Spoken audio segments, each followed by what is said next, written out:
right, let's get to the headlines here. Brought to you, of course, by Batteries Plus. Archie Manning. His grandfather, Archie, says he likely won't enter the 2026 NFL draft, and he'll likely stay at Texas, which I think most people That's not a surprise. It's not a surprise. He's not going to. None of the rest of the Mannings went to the NFL with 1 year of starting experience. Oh. And he is not in a situation where he has to go for the money. Even if this was the old way of doing it, he wouldn't have to go for the money. But in the new way, he's set for life, essentially, with the NIL he has now. Mm-hmm. If he's any kind of close to what people at Texas expect, he'll be set for life even if he doesn't do well in the NFL. Like, if he becomes the next great Texas quarterback, free drinks anywhere, there's burnt orange people anywhere. Oh, he's going to get that anyway. Yeah, I know, exactly. Like, there's no – look, Vince Young, I don't know if Vince Young's paid for a steak since he left Nashville. Probably not. Like, in Austin, like, in Nashville, there's a very famous story about Vince Young and how he kind of blew through a lot of money because he would go to, like, a Cheesecake Factory and, like, Chili's and all these – restaurants, and he would just, because he was lonely, he didn't know anybody, and he was 21 years old and lonely in a new city, and hadn't quite hit it off with all the guys at the team yet, and would go and like buy rounds of drinks for people. Mm-hmm. And he also had this terribly predatory agent that that attached himself to him in high school and then followed him all the way, that stole a bunch of money from him. It's a very tragic story for Vince Young. But so he was spending that money. When he moved back to Austin, I promise you, if he had his own steakhouse, he had the Vince Young steakhouse like on 5th Street or whatever. Yeah. Well, I promise you, like he didn't lose. Mm-hmm. Like that was I think of that, like in Austin. Again, Vince Young can do no wrong. In Nashville, they're like, oh, that's a bummer. It didn't work out. Right. So, like Arch Manning, he'll be fine. He'll be totally fine, no matter what. So, and I think I think more quarterbacks should do it. I think we're seeing more quarterbacks stay. Well, with the money now, you're definitely going to see that. You're going to see more people stay back. Why would you risk being a second-round pick when you could stay a year and be a first-round pick and make good money? I wouldn't. Yeah. And so you don't have – I think there's a lot more reasonable expectations. We've seen it also with guys in college basketball. There's less underclassmen going to the NBA for two reasons. One is the rest of the world has caught up as far as their basketball development goes. And two is, there's only 2 rounds in the draft.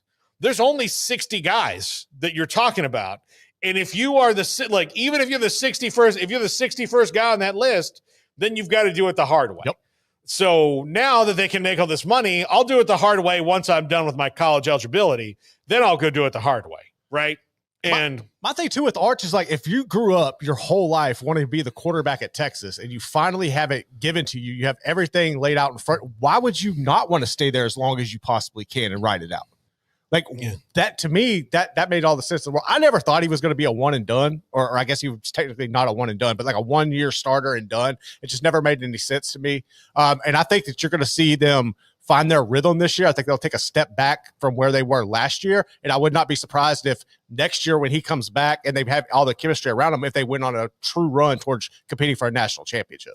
Yeah, absolutely. So why not? Look, I think they have a lot to prove this year, not just him. Everyone's on Arch. Arch probably has less to prove technically than a lot of the other guys because he's already played a little bit and shown what he can do.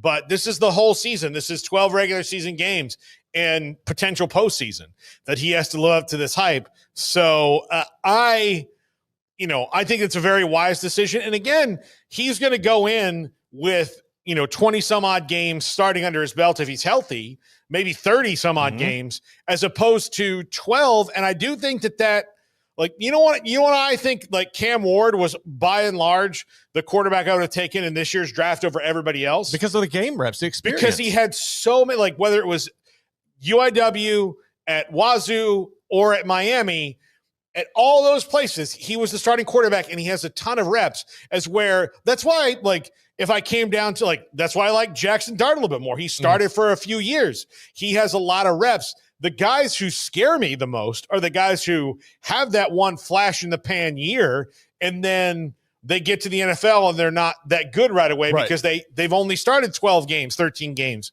in their college career. So it takes them a little longer to get there. I think one of the reasons Bo Nix has been so successful so early is he's played so many games and so many tight games in his career that it's not as big of a step up as far as the pressure goes. Like, no offense to the people in Denver, but you guys are rational compared to the people at Auburn, you know, when he was there and playing in those games where there was a lot of turmoil and all that. So for Arch Manning, you know, like it's almost a lateral move when you go from playing in big games in Texas to playing in big games other places. And also, it might be smart because very likely the first pick this year is going to be the Browns. Yeah, and I don't want to go to the Browns. Nobody wants to go to the Browns. I don't want to go to the Browns until the Dome's there. When the Dome's there, it might change things. Maybe. Even still, the organization is run like a disaster. Yeah, so. I'm not going that. No. Yeah. So, I think it's a great decision. I hope more people do it. I do too. Because legitimately, there's like 4 guys every year in the draft that are going to be viable starting quarterbacks. Mm-hmm. 3 of them are in the first round, and 1 of them is in a random spot. Right. And so that's usually the statistics about it. And if it's going to be here's the other thing about this year, could potentially be a really good quarterback year. Yeah, it's going to be a really good quarterback year in the draft. Like Sam Levitt's probably going to come out, I would think. Nussmeier's coming out. Nussmeier's coming out, all this. You know, next year, like he's probably not going to have to worry about that much at all. But next year, the demand might be a little bit better too, you know. And so, you know, both of his uncles were picked first overall. So this isn't new. Nothing new. This is nothing new either.